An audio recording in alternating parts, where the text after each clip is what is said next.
X to limit live streaming to premium subscribers only. X, the popular social media platform, has recently announced that live streaming will be soon restricting its capabilities to premium subscribers only. Live streaming on the app has become one of the most popular features, allowing the users to connect with the audience in real time. However, with the upgrade, only the premium subscribers will be permitted to creating live video streams on using the X platform.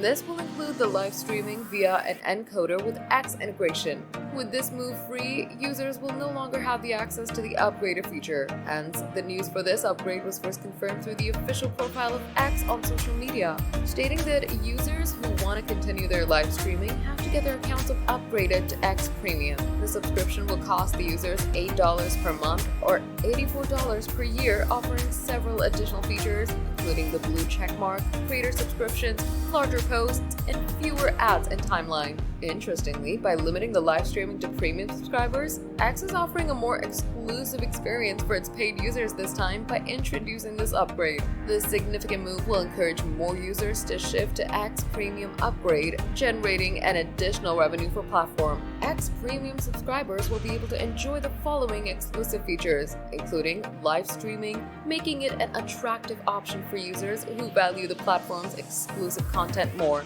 As X continues to evolve and improve its services, it's clear the company is committed to offering a more premium experience for its users.